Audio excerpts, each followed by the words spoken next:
Thank you very much, Ms. Hill. Unfortunately, I'm not able to answer your question because my mother is probably watching the hearing on Cal Channel. And so even as a 40-something-year-old, I'm not willing to admit out loud. I didn't even think about it because she might have picked it up telepathically. But point well taken. Point well taken. Quick question for you. You know, it is wonderful. I'm glad that L.A. Had the fortune of having a First Five commission that got it and wanted to support you. But I heard loud and clear that it wasn't the entire caseload, and I get it. They're not, they were not designed to supplant government. Even though the First Five commissions across the state have been called on repeatedly in the last several years to bail out the state, from child care to CalLearn to children's health. My question is, kind of piggybacking to what Mr. Chesbrough said about kind of the missing folks. So you were able to provide this bridge service for the highest risk. Where's the rest of your caseload? Some of them, those that are considered low risk, if you can consider a teen parent right. Low risk. That's an oxymoron, right? Yes, but those that are considered low risk are in the welfare to work system within LA County. So those teens are not receiving case management services. Those teens have what we call gain services worker right. that says your report card is due on this day, and they may or may not have contact with them. When the teens have issues, they can't reach them. It's no age appropriate support. Absolutely not. And that treated like the adults who are in CalWorks. And that was one of the things that we said to LA County DPSS when all of this was coming about, that the interventions for adolescents need to be age appropriate. Right. And treating them like adults is not going to suffice for them to be able to get the services they need to receive. And as a result of that, do you have a sense, I don't even know if you're tracking it or if CalWorks is tracking it, are they staying in the program? Are they dropping out? Do you know? I don't. What I can say is anecdotally from our service perspective is that we have the teens are coming in. And part of that is the relationship right. that the case manager is able to develop with the teen. And the teen knows that when she comes to our office, just like when the teen goes to any of our other the other AFLP offices, that they are greeted by people that accept them, that accept their babies. I was sitting behind Sarita here, and it was all I could do not to just go and grab her baby, But they know that it's a place of refuge for them. Mm-hmm. There's sometimes the teens come to our offices, and because they feel safe there, they don't want to leave. They stay, they see their case manager, their children come to the play areas, they play with the toys, they stay there.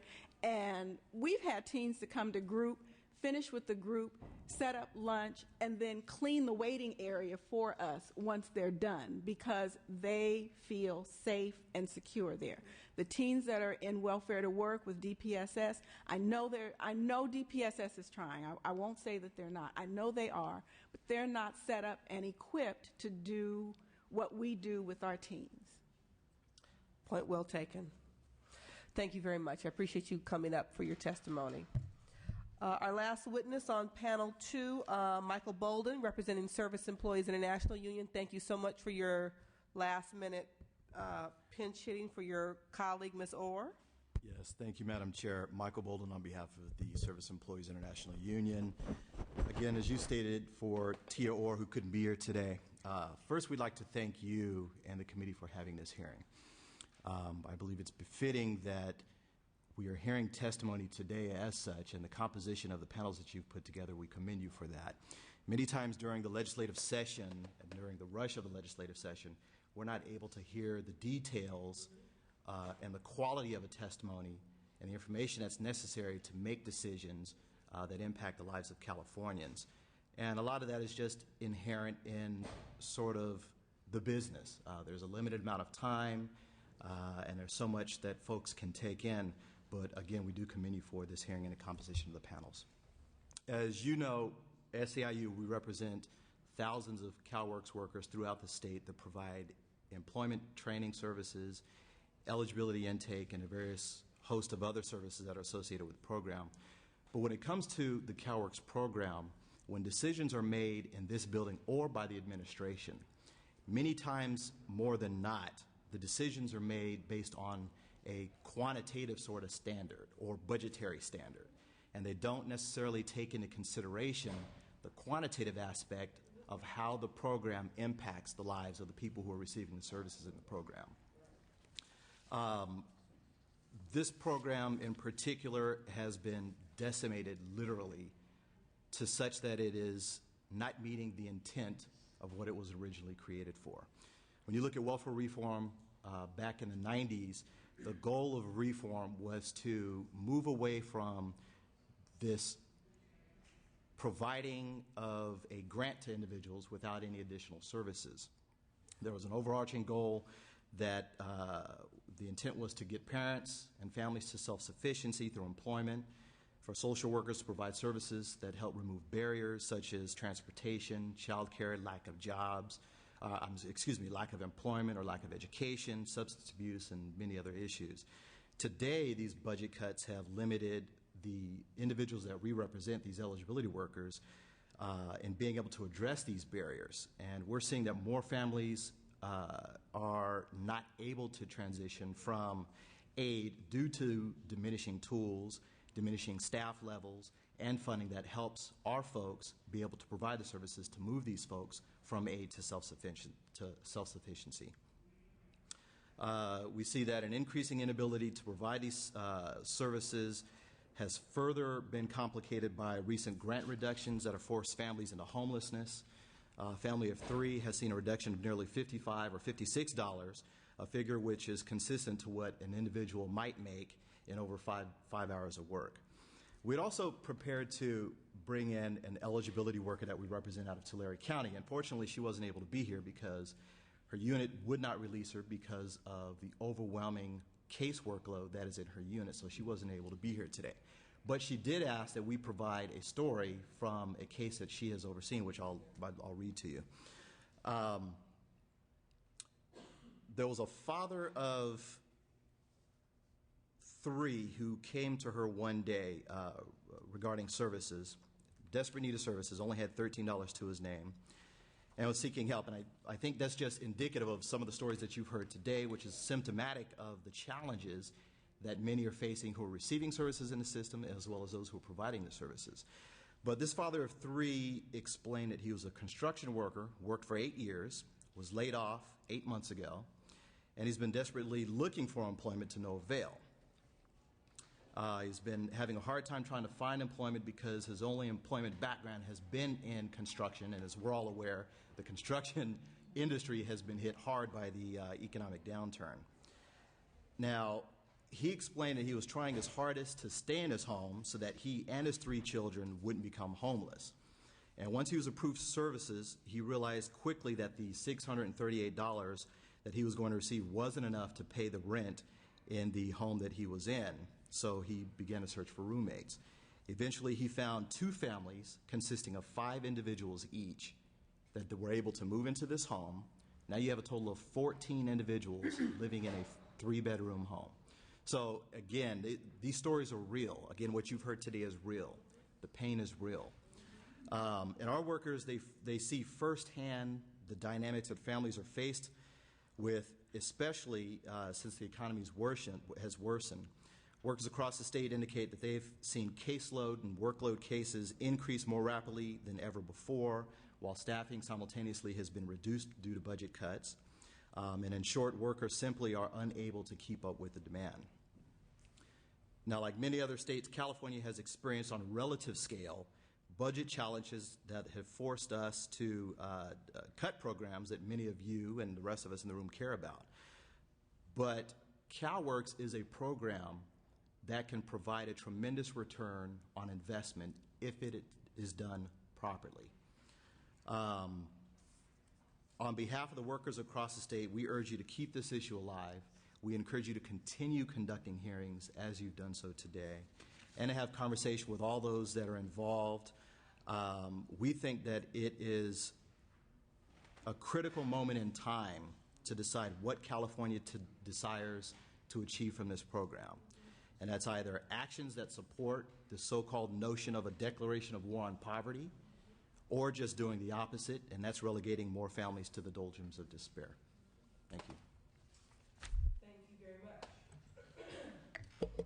I appreciate the entire panel, all of you making time. I was very sorry that we weren't able to get the eligibility worker, but I think it was very telling in terms of the reality of her caseload.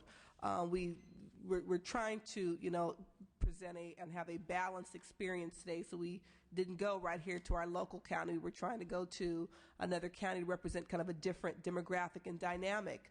But like I said, I'm sure that reflects the challenges eligibility workers are facing across the state. And so thank you very much for bringing that compelling story of her caseload that she shared. Thank you very much. Appreciate the panel for your testimony.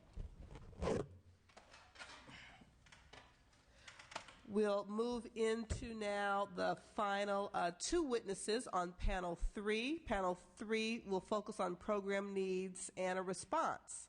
And so we're going to hear from Susan Sweeney, who's president of the California Community Colleges CalWorks Association. We heard from Mr. Ansell, and we'll hear from Bruce Wagstaff, who's with the Countywide Services Agency, Sacramento County. Thank you very much. We're trying to work on the laptop here. It appears as if the battery is low, and yet it's plugged in. So if you just give us 1 minute. Allow me to pull mine out.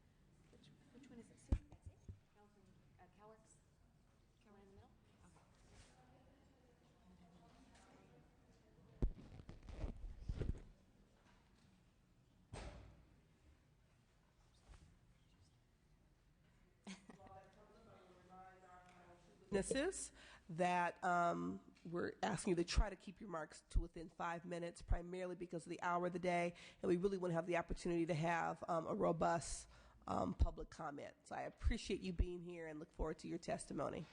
Absolutely. Thank you. I will go as quickly as I can. Thank you.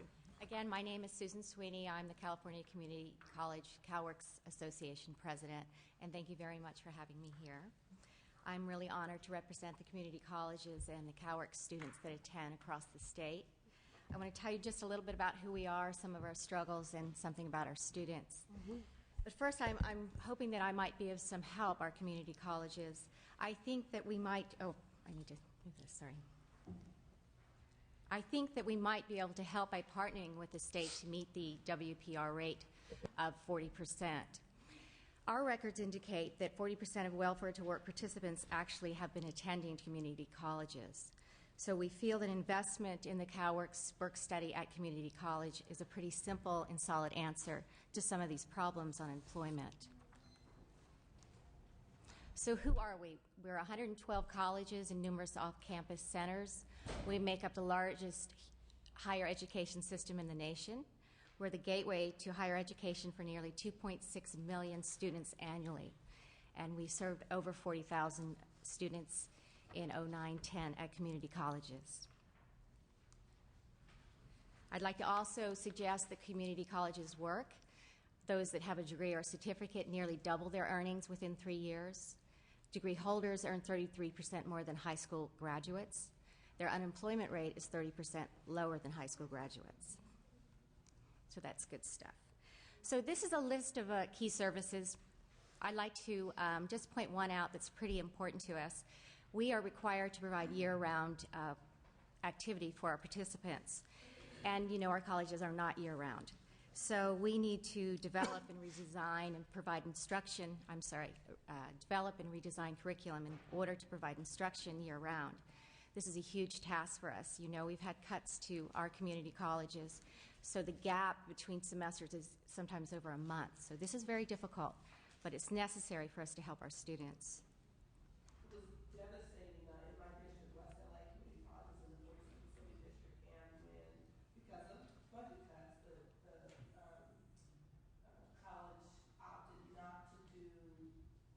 Winter? Summer, yes. First go around, and summer the next go around, and so folks found that their eligibility was in compromise. Absolutely. Child care, all of the services. And you also have, if you take in consideration that their time on aid has been cut, and if we can't get summer and winter, it takes them so much longer to get this done. Yes. Thank you. The other thing I want to point out is in 07, 08, we increased by 48%. So we reached the over 40,000 students, and it's an amazing jump. So I again want to suggest that we are a very strong partner for helping with activity and WPR rate for the state. Please work. Whoop.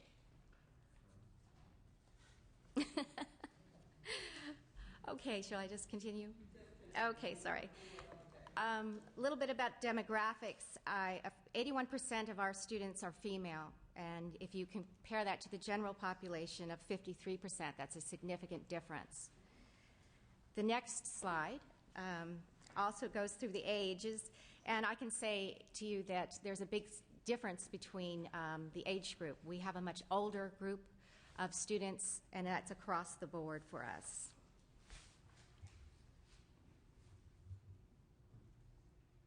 Okay, I'll continue with financial aid facts. As our population has the greatest need, it's no surprise that 84% of our students receive Board of Governor fee waivers.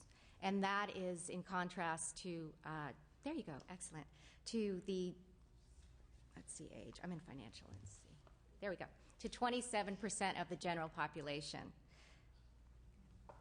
The next slide, this is a very important service that we provide for our students. We provide child care funding while the students are in class, study time, or in work activities. And I just want to mention to you that we spent $1,724,000 funding off-campus child care and a little over $1 million funding on-campus child care. That's pretty significant for us. The next slide, work study. This is very important to us.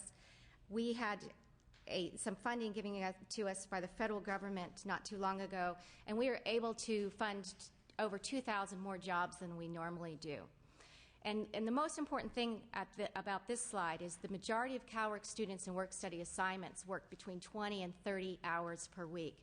This is very important when you think about your federal WPR, because this is core. These are core activities. Unfortunately, we received a 39% cut to our program, and many colleges were forced to move work study funding to program funding in order to keep staff to serve the students.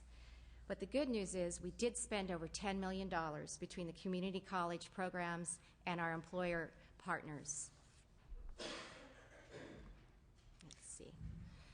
So I said a little bit about the our problems that we faced, and the really biggest one is the second huge cut to us, which was over 39%. And then I want to leave you with a little bit about restoring funding or fully funding CalWorks, at least the work piece. California community colleges are set up for this task, and we've done it before, and you don't have to reinvent the wheel. We have career centers. We specifically provide training linked to labor markets in our individual areas. This is very important so that the students can find jobs. I will leave you with a little story about Galvin College, my college, and Santa Clara County. When we received the federal monies, they came to us and offered us funding to employ our students. And we ramped up very quickly, we employed them, we met our goals, and we did an excellent job. And I'm really happy to announce that Santa Clara County is one of the 4 counties that have made WPR. So I want to leave you with this thought. We have done this, we can do it, and we will do it for you, but we need help. So, any questions? Yes. Yes. Thank you very much. Thank you, Madam Chair. I'm Bruce Wagstaff, Administrator of the Countywide Services Agency in Sacramento County, and I'm also the incoming president for the County Welfare Directors Association for 2012. I look at this issue of CalWorks as one who worked at the state level for an extended period of time. I really would not rather say how long, but for an extended period of time through a number of different administrations, and I helped to negotiate the structure of the original CalWorks program after the Federal Welfare Reform Program was enacted. I was also the deputy director at DSS when we brought up CalWorks, when we implemented the CalWorks program in close partnership with the counties. In 2005, I moved into county service, first as the director for the Department of Human Assistance in Sacramento, and then more recently being named the administrator of the Countywide Services Agency. So having seen this program being developed, evolve, and change, both for the better and, as you've heard today, for the worse, from the state as well as from the county perspective, I really appreciate the opportunity to help wrap all this up, if I might, just from your testimony standpoint, and try to draw together the themes that we've heard. We have at CWDA for the past 3 years now sponsored a series of symposia on poverty. We've heard from national and local experts on the effects of growing up in sustained and systematic poverty and in communities where poverty is the norm, not the exception. This year, for example, we heard from Tony Iton, former public health director in Alameda County, and now with the California Endowment, about the measurable life expectancy differences for people who live in disadvantaged census tracts. He does this research. Yeah, exactly. And he does this research and he finds the same results all over the country, though he did start out in our backyard in Alameda County in the Bay Area. As he put it to us at our symposium, the starkest cost of poverty is early death. And clearly while this is the ultimate cost, there are other costs as well throughout one's life. Less educational achievement, as you've heard today, more health issues, lower income, underemployment. And all of these costs also take a toll on our communities, our state, and our country. We also know from research that childhood poverty is a serious public health problem that affects children and communities. A recent study confirms what Ms. Derrick said earlier today, Barrick I should say, that found that children who fall into poverty during recession will earn less themselves, achieve lower levels of education, and report poorer health. And these differences will exist for decades, well into their adult lives. As you have heard, there has been a significant, steady growth in the demand for public social services locally that mirrors the growth we've seen statewide. In Sacramento County, as just one example, in 2010, we had more than 1 in 4 residents, about 28% of our population, receiving some type of assistance through our Department of Human Assistance. Just this week, local news reports noted that the 22% increase in CalFresh applications in my county compared to the number received this time last year. Because of the recession, overall, our CalFresh only caseload has gone from 57,000 in 2008 to over 87,000 in 2011. In CalWorks, we were receiving about 1,000 applications per month in 2007, just before the recession. During 2010, the average had nearly tripled to just below 2,900 applications per month. We've seen our total CalWorks caseload drop slightly with the institution of the grant cuts and time limits you heard about earlier in the hearing, but we are still tracking about 20% higher than 2007 pre-recession caseload levels. At the same time that this demand has increased, we've also faced severe resource restrictions, as have all counties. And I often refer to this as the perfect storm.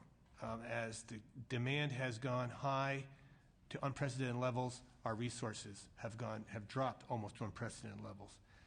The CalWorks budget cuts that you've heard about in this hearing have resulted in fewer staff to handle cases and higher caseloads for our staff who remain. In 2008 in Sacramento County, we had 632 human services specialists working in our CalWorks program. In 2011, there were only 570. So with the current caseload, CalWorks workers are managing an average of 336 cases per worker. Now, we've taken numerous steps to try to manage our caseload differently, perhaps more efficiently, and to avoid, as much as we can, compromising customer service. Our Department of Human Assistance is using an integrated voice response system to direct people calling through the telephone system to get case assistance, have questions answered, and for general information. And I might add that you're seeing this kind of approach taken in other counties as well. In 2008, we opened a Medi-Cal service center for all Medi-Cal non-cash linked continuing cases. We've since added non-cash linked CalFresh continuing cases. Our call volume in September averaged about 627 calls processed per day. So with all of that said, this issue of poverty for children and families, including the effects of growing up in sustained systematic poverty, and how difficult but vital it is for us to try our hardest to help break that cycle, has really cried out for attention, understanding, and fiscal and policy leadership. We appreciate your attention to the connections between the issues of poverty for children generally and the specific questions it raises for how our CalWorks program is structured and what the goals are and should be of that program. What I would say is that there is a huge value that comes from a well-constructed, thoughtful income maintenance program like CalWorks. And the value of CalWorks has become even more apparent in an economic crisis like the one we are in now. CalWorks was structured during a time of economic prosperity, but the research and lessons it was based on still hold true. The research from programs like Minnesota's Family Investment Program and from California's own GAIN program found that a combination of work, training, and education was going to do the most to help families move off of welfare and stay off. So we have this work first but not work only approach that we have taken. In times of significant economic distress and high unemployment like we're seeing now, it's hard to get people into jobs. We still try very hard, but it's hard to get people into jobs. But providing that basic level of subsistence for children as we do, while giving their parents the opportunity to improve their skills or take some classes, that's where it all comes together. It is also why making more cuts to these programs, cutting off those options, dropping people from the rolls, all work against the goals and the reasons that the CalWorks program was originally structured like it is. We know from recent data, as we've heard in this hearing, that 22% of children live in poverty in California. But as has been said a couple of times today, it's safe to say that pretty much 100% of the children receiving aid from CalWorks live in poverty or very close to it. If there is an intention to do something to battle poverty and change outcomes for children and their families, then investing in and protecting CalWorks is a very worthy place to start. Thank you. Happy to take any questions. Thank you. I appreciate your testimony. A couple questions from me. I'll pose the same question to you that I posed to Mr. Ansell. From your perspective, given your, like Mr. Ansell, your long history both at the state and now local level, from your perspective, what are some of the most promising local initiatives or innovations that really effectively help lift families and children out of poverty? I have to echo what's been said about the subsidized employment effort. We, too, got very much involved in that, particularly with the availability of stimulus funding. We had great success with that. We're trying to keep that momentum going in Sacramento County. But I think, as I look back over the years, I think what we really have to try to emphasize and what's worked well is where we've promoted partnerships with workforce investment boards, with employers, and that kind of outreach that's been a key part of local programs has also been very effective. And educate me, those kinds of programs are often funded out of your single allocation? They are. We look for opportunities in partnership with our Workforce Investment Board, too. We work very closely with them to try to, because they've been hurt with resources as well, so we try to maximize what we both have to do something good for our community. Another quick question I have, particularly here in Sacramento. I was very concerned, deeply concerned, when the legislature made the decision to provide an exemption for families with children under a certain age or 2 kids under school age. Just because I knew the impact that would have on that family and their long-term plan, if they had started a school program, if they'd gotten a job. And then there was, lots of kind of confusion, I think, in the field at the counties and how do you implement it and what information the recipient was told. How has that manifest, you think, here in Sacramento? Were recipients told they could volunteer? I mean, how do you think that really impacted your recipient population? Frankly, I think our experience has been similar to the other counties. And I think it was a very unfortunate adjustment to the program. I can tell you back in the late 90s when we were constructing CalWorks, we had endless discussion / debate about what that age should be for the child when your expectation was when the mother would be, or the parents would get engaged. We really looked at that very thoroughly here, and it was one of the most contentious issues, quite frankly. I was there. I remember. Yes. So I thought that change was unfortunate. Because it was a reversal. Yeah, it really, not only does it affect your numbers, but it affects your message. It does. That you're trying to give to families. So it certainly has had an impact in our county as it has in other counties. I can't tell you the number who would volunteer. I can get that for your committee. My staff would have that. We have had that phenomena. But as well, as I said, with the numbers, it also has impacted the message that we're trying to get to families. And as I said, we gave so much thought to that back in 97, 96. Right. Like you said, those were painful debates. And so that was a difficult change. Thank you very much. My pleasure. Appreciate you coming. We're at the point in our hearing where we will open it up to public comment. Mr. Sargent, which mic do you want them to come up to the desk? Where can we have folks line up so we can go as quickly and efficiently as possible?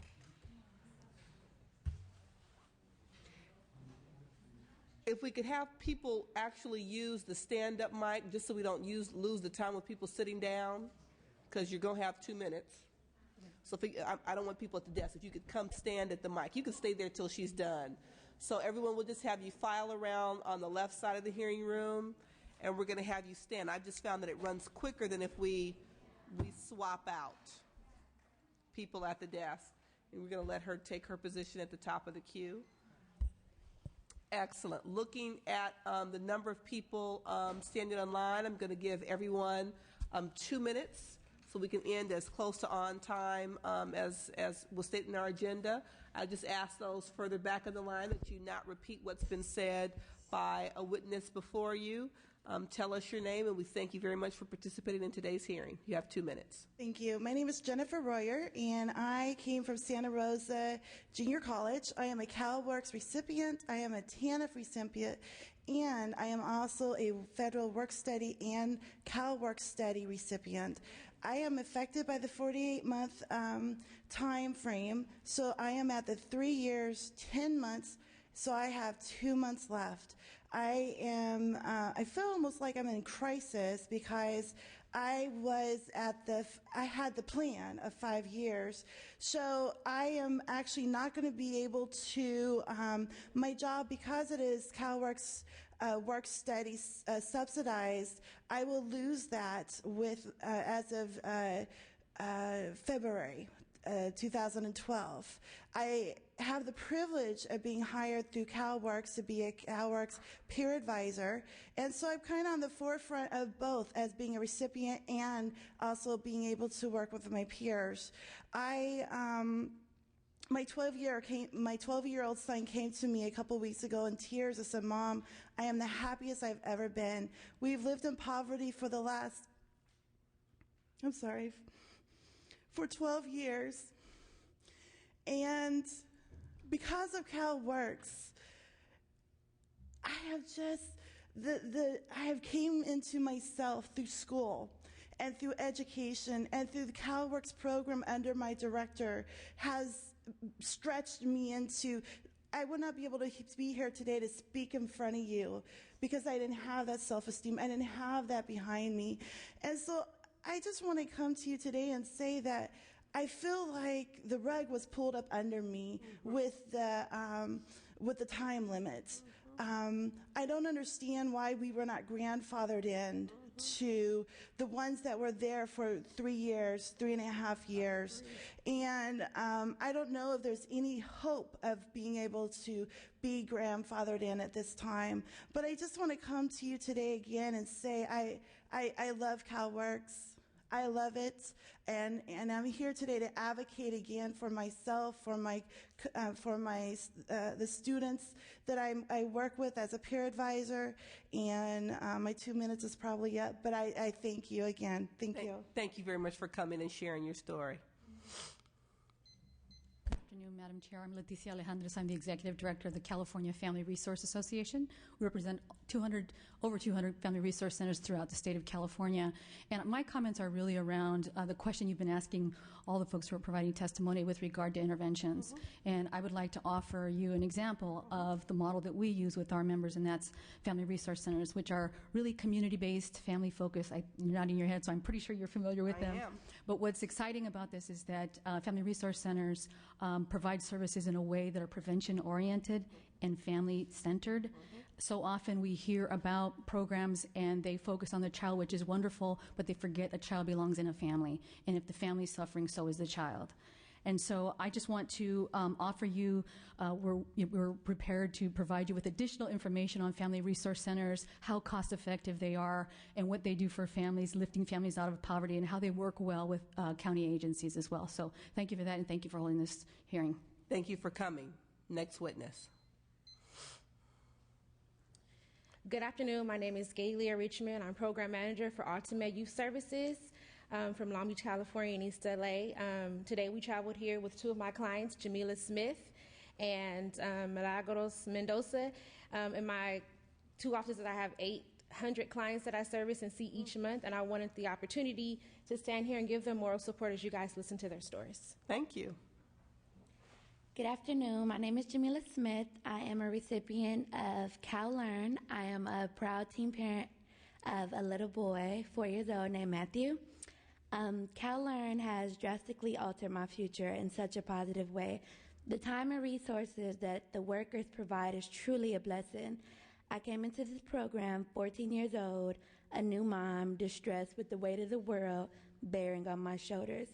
I was fastened to a situation where questions constantly riddled my mind, and my family couldn't offer any answers because of our circumstances. I remember the day that my case manager, Tiffany Wyatt, had come to my house. I can recall her laying the grounds of the program on the table where it didn't overwhelm me. It gave me hope. This woman worked on me like you all wouldn't believe. In my life, I've been let down plenty of times. This program fulfilled every offer it could extend. I was given money for transportation to ensure I was present at school. They provided my child with diapers. I received college preparation and impeccable advice on how to be an awesome parent to my son. I'm forever grateful for CalLearn. I was pushed to my limits, and I'm still growing. I know this program expects me to succeed. Having Tiffany as a case manager was one of the best things that's ever happened to me. She's a great mentor and a friend, and I can count on her to provide resources that will better the life of my son and myself. Being lost, hopeless, and coming from a background without education is very hard on a teen parent. Programs like CalLearn are desperately needed in our community. The workers of CalLearn provides one-on-one priceless mentorship. I'm college bound, and my son's future and mine is very promising. We need this program to spread awareness, build social skills, and provide opportunities. Ultimate is the light for teens in the dark. Long Beach City. Yes. Thank you.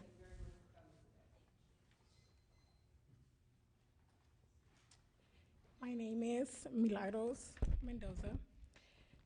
I'm here to let you know more about my life and how the CalLearn program has made a positive impact on me.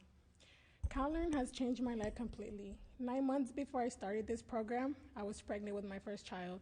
This is one of the most difficult situations I have ever been through. When I first found out I was pregnant, I felt lost. I didn't really know how to ask for help. I didn't have my parents' support because they were unaware of my situation. I was very depressed. I would avoid going home because I was afraid of them knowing and not supporting me. This would have been the worst, knowing that I was going to be on my own and that my child's father was not going to be a part of the baby's life. I felt like everything was missing at this point. I didn't plan on giving up my child for adoption. I was only 15 years old. I couldn't picture my future with a child and no support. My situation was so difficult, it made me hate the baby. I had no prenatal care. I know that this could have changed my life even more because it can cause the unborn child critical health conditions, and this would cause special treatment that I would probably not be able to afford. My baby was premature and born at 7 months. I had 3 seizures and my heartbeat stopped while giving birth. The way my parents found out about my pregnancy was when I went into labor. My parents were shocked at this point. Giving birth almost cost me my life because of complications that occurred. While I was at the hospital, I met a social worker who recommended me to the CalLearn program. After they heard my story, they started to provide me with support. They provided me with diapers, transportation, school enrollment information I needed to know about being a parent. CalLearn referred a nurse to make routine visits to my house. She would help me take my child to doctor appointments because my son was premature. He was in need of special care. I was also provided with bus fare to attend doctor appointments and school. This program helped me grow mentally and instilled a sense of responsibility. CalLearn motivated me to find employment so that I can provide for my family. It helped me realize that it's possible to have a future with a child, which enabled me to have a positive connection with my child. I now feel like I don't have a huge burden to carry around. The most important thing is that they made sure that school was a priority. Before, I didn't think that education was an option. Now I'm currently working on my high school diploma and I plan to go on to college. I feel that nothing can stop me now. CalLearn has not only helped me, it has helped improve the lives of many other girls in similar situations. I think this program should continue so that it can help more people like me in the future. I especially want to thank the people who work for CalWorks Ultimate. They have always shown sincere concern. I also want to thank everybody here for taking time and listening to something that has been very important to my life and other lives as well. Thank you, Holly Mitchell. Thank you.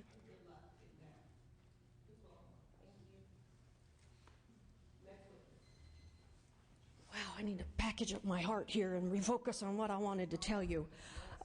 I am Jackie Ritako. I am very privileged to serve as Vice President of Government Relations on Team Ultimate. First of all, the first thing I want to say to you is thank you for raising your hand to be a leader in this kind of an environment. The challenges are going to be unbelievable. Looking at the deficit numbers again today, I do not envy the work of you and your colleagues, and we're here to try to help and support to do the right thing.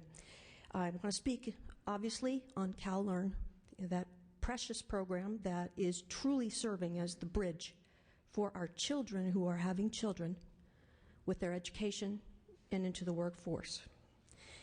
And, there are two really compelling reasons why we need to have this program. The first is a moral imperative. And I looked at all of the data today, and I've read things, and I've seen things, and I live things at Ultimate. 90% of the people that we serve are at the federal poverty level or lower.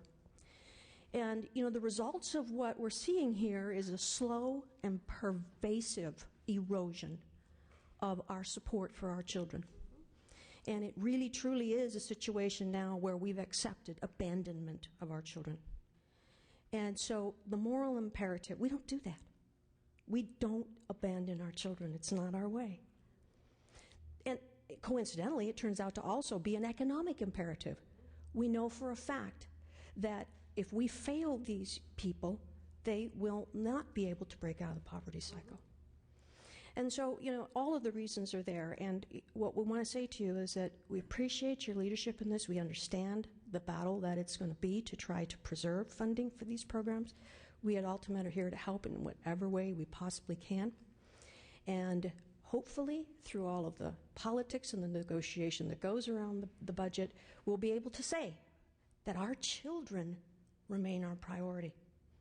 Thank you for that. I appreciate it. Thank you very much for your testimony. Next witness.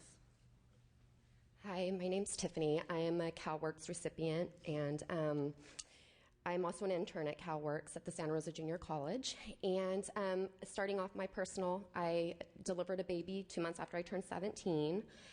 I worked really hard from that point on, never hit past the poverty level.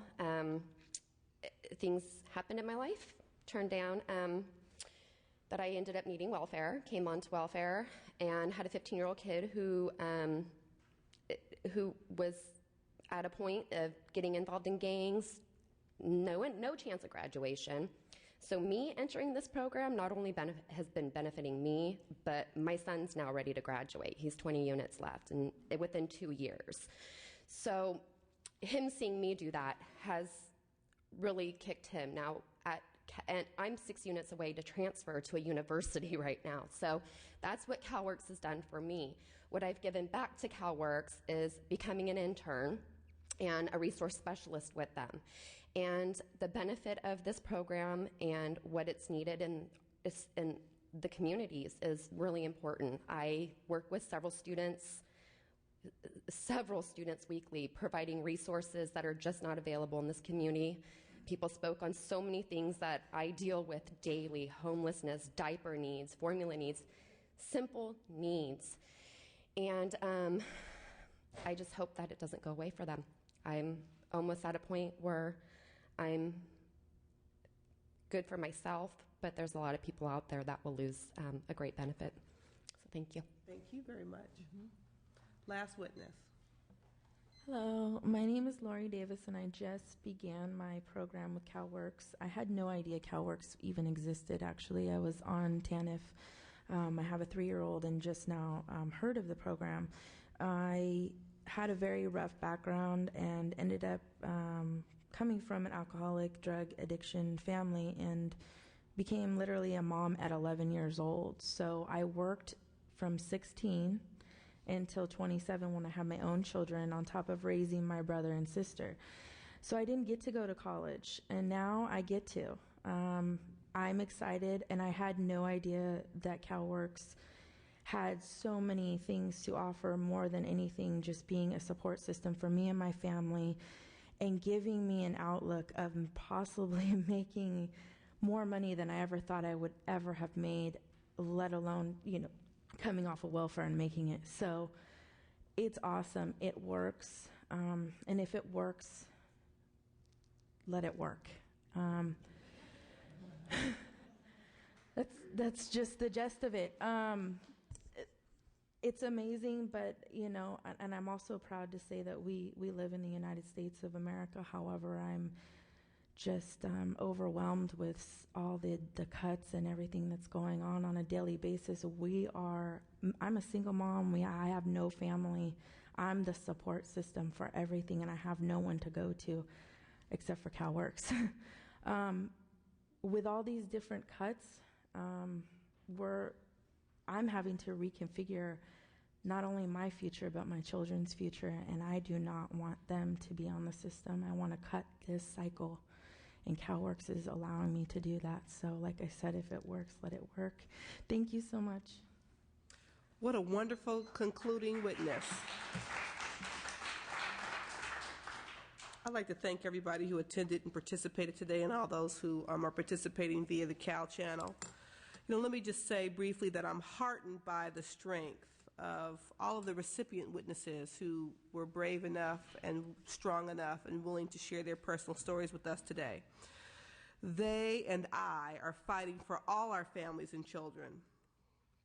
I have to say, it really angers me. And I'm saddened by the pain caused by the grant cuts and the slash support services that we've heard from personal testimony, as well as the graphics that were shared by numerous witnesses. But in order to get up and come do my job every day, I have to be hopeful, and I really am. And hearing from many of you today continues to instill in me that hope, that because we have parents and children and service providers and government workers who have the perseverance and courage, who are determined to see that all children and families in the state have a safety net and the hand up they deserve to move them out of poverty. That gives me hope. Clearly, we all live and work in a broke state. There's no other way to put it. But the same economic downturn that has afflicted state government has hit the 99% of us. It's hit us all hard. The call for change is visible in this room today, on campuses, across dinner tables, across the state. While we were able to avert an all-cuts budget last year, the cuts we did make were deep, and they hurt those most in need of our services. I'm clear about that. I'm also clear about the fact that we are a state of immense wealth.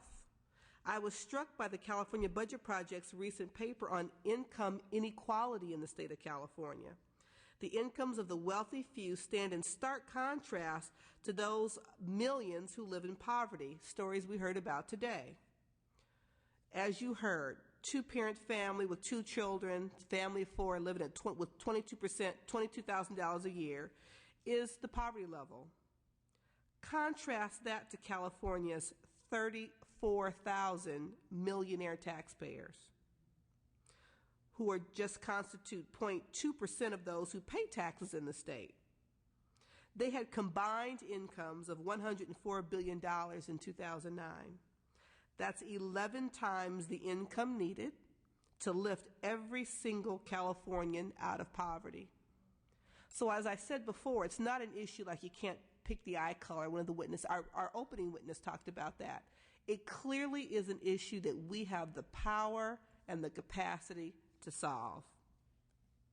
I believe we have a responsibility to reverse these trends of growing inequality, to preserve the safety net, and to restore real supports to children and families. I worked very hard this past year to attempt to reinstate some funding, to restore some funding to some critical programs.